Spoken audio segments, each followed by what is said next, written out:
That was a extremely hard-fought victory. We knew it would be. We knew it would be a great challenge, and we have a lot of respect for Butler. They're a ranked team.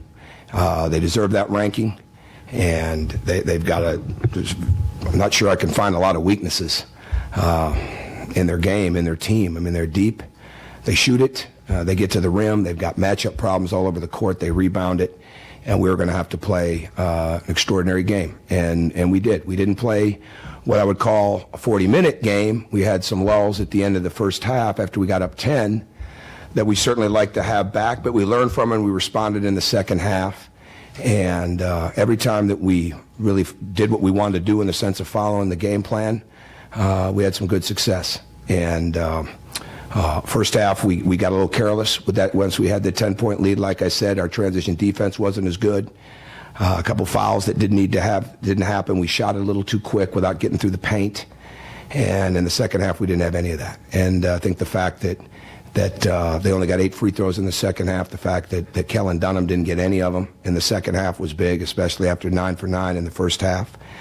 The fact that we did a good job on the three-point shooting.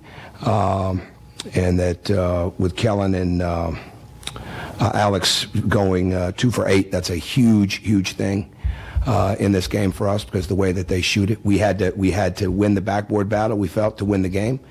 And we did. And our guys stayed committed to that. It was a 1-point game at the 6-minute mark. We got 5 straight stops. That's the sign of a team that's trying to grow up and get better. And that was big for us. And then to give up 1 basket in the last 3 minutes. And a lot of learning for us to do, obviously, in a short period of time before we play New Orleans, who's coming off a game, a win on the road last night against Southern Illinois.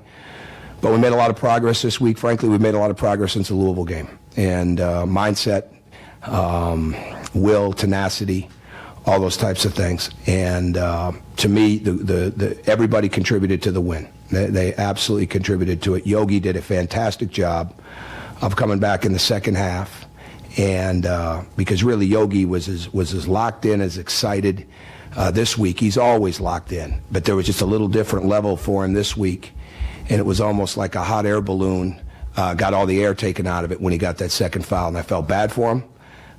But at the bottom line, we knew we'd close the game with him on Dunham, and we wanted to get the game started right with him on Dunham. And he had a couple of calls, not go for him. We need his leadership, whether he's on the court or off. And in the second half, he brought it at a high level. So Troy continues to grow. Troy has tried to do the very best he can do from responding.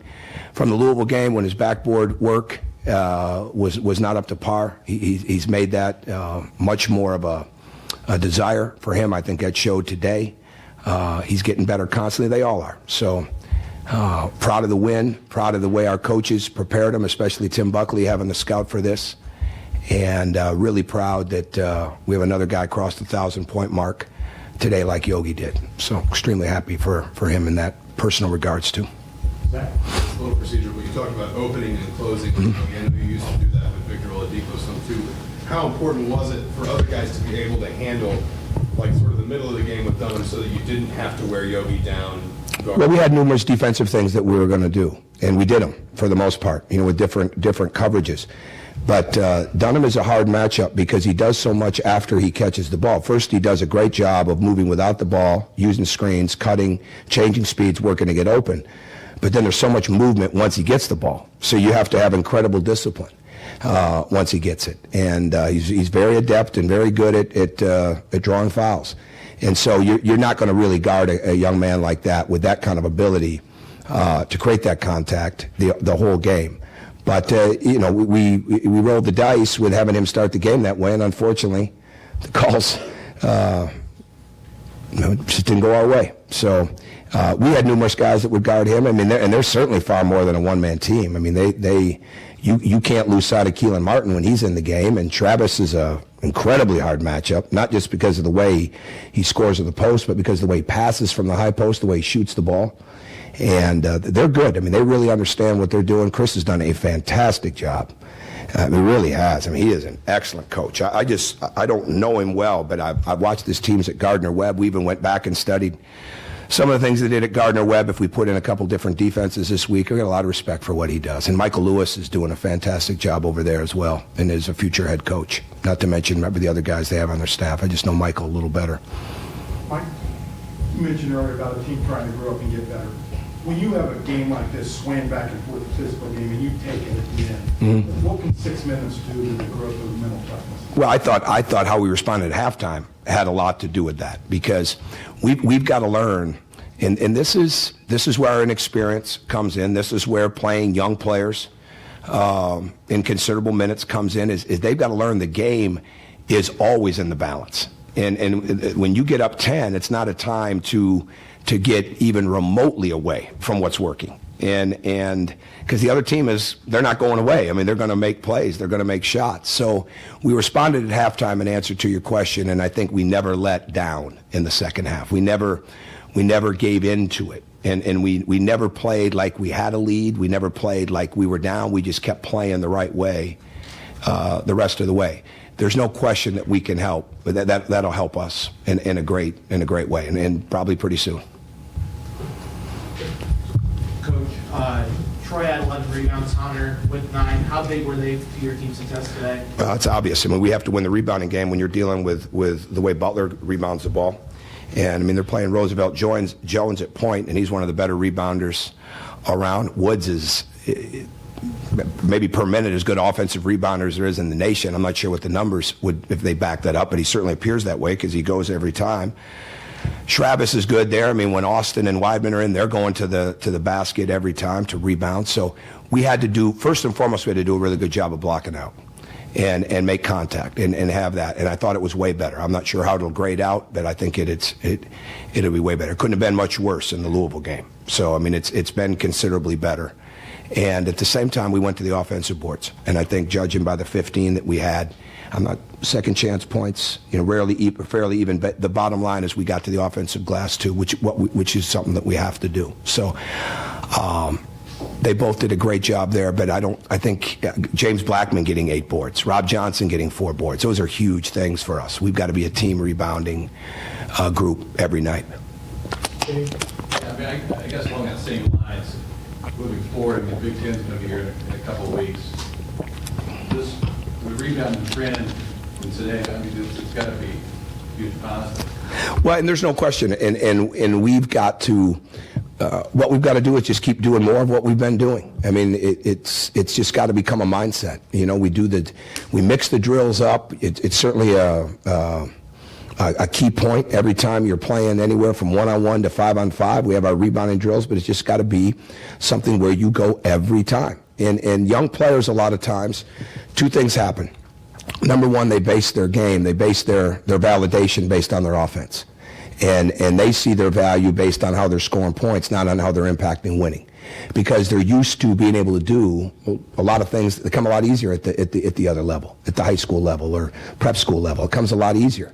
So I wouldn't say you take defense and rebounding for granted, but it's a lot easier to get those things done. No, here you have to actually fight for it. You have to actually go in and get into somebody's body. You have to actually do it every time.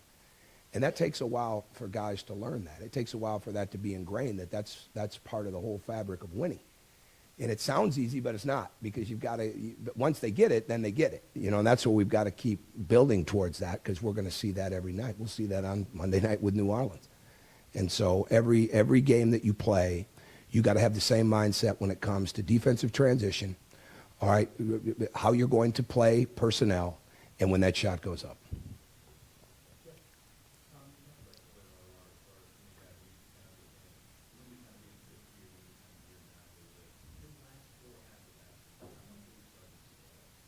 Well, I think he's very smart, for one thing, and he's a smart person who picks up things quickly, all right? But at the same time, he's sometimes his own worst enemy when it comes to being stubborn as to what really works, and he's growing out of that. And I think that's a big thing. I'd rather have a guy that can get to that 5th gear than one that can't, because you can always turn the gears down a little bit, but it is really, really hard, okay, to get those gears higher, right? So he's learning more about patience with the ball. He's gotten better in the screen and roll game in the last couple of weeks. It started to show up. He's gotten better with being more tenacious, but he's also got a lot of personal determination to be a great player.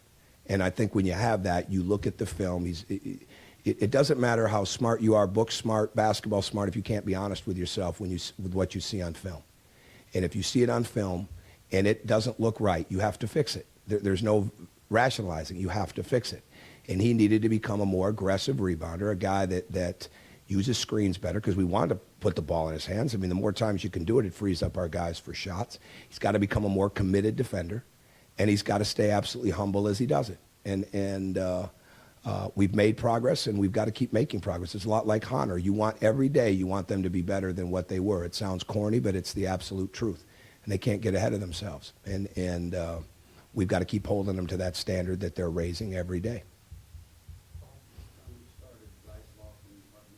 Mm-hmm. The thinking was we needed to be just a little bit older. And it wasn't about offense. It was more about mindset. And in this type of game right here, you've got to look at it and say, okay, all right, let's just take a second here and look at it, all right, and get back into the flow and focus on what's important, which is how good our defense has got to be, how good our rebounding has got to be, and let the game come to us a little bit better. Those two, Rob and James, bring a lot to us, okay? And there's no birthright on starting lineups, and there's no, well, this is what we're doing every game. You have to adjust it based on how you see fit, and I thought those two did a really good job of responding. And I thought Nick and Colin did a really good job of going in there and helping provide something that we needed to get the second half started, because we did not have momentum at the end of the half, and we needed to get momentum back in our favor in the sense that we were going to establish how we needed to play that game. And I thought James and Rob did a very good job of coming in and adding to that and then impacting that after they added to it. And that's what you have to have.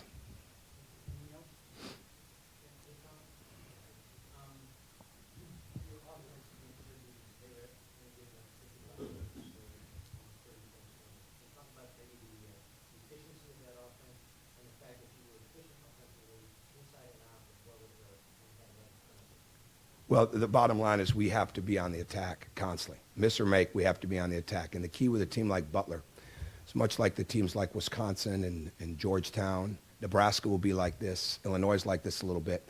When they don't get, they don't want to be extended. Okay, I mean, they want to play defense the way they want to play it. They want to play it to the three-point line. And you've got to push and attack and utilize all your opportunities on the break. But at the same time, you don't want to come down and just turn it into a half-court, grinded-out offense. So even when you're in the half-court, you've got to keep the ball moving. So basically, it's be on the attack. It's not there, get it swung, get it back out, but don't stop moving. Don't stop and let's just set it up unless we found something that we wanted, which certainly happens. But for us, when we're moving the ball and when our bodies are moving and when we're defending like we did in the second half and getting out in the break and getting the fast break points like that, we've got a very good offense. When we slow it down, when we take first side jumpers, when we take shots that aren't there, when we over dribble, we've got a very poor offense.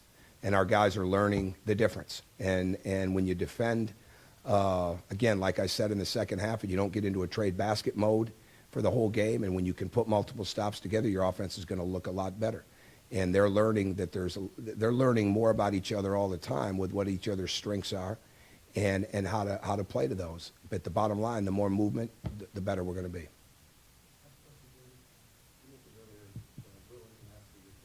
Mm.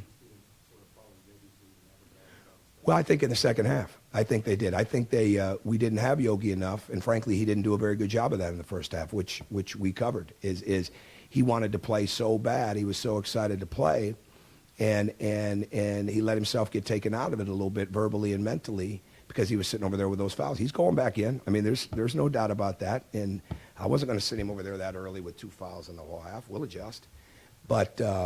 He's got a tremendous presence. And it to me, I'm always harder on him because he has it in him, but number two, he doesn't get nearly the national credit that he deserves for what kind of two-way player he is. And he wants to guard. It doesn't matter who we ask him to guard. He'll take that matchup, and he'll do the right things with it. I mean, you saw what happened in the second half when he wasn't sitting there dealing with fouls and having to play, casual, the discipline that he had, not fouling. Like we did a couple of times with Kellen's a hard matchup because he's constantly looking for contact and he's constantly creating it. And I say that with great respect because it puts him at the foul line a lot. You've got to have a tremendous personal discipline. to guard somebody that has that much movement after the catch. And no matter what we were in defensively, we did different things, and he was the catalyst for every bit of it. So absolutely he did a great job, but he's more than a one-man leader. Or we're far more as a team than a one-man group, when it comes to leadership. But at the same time, his presence is really, really important to everybody. All right, thank you.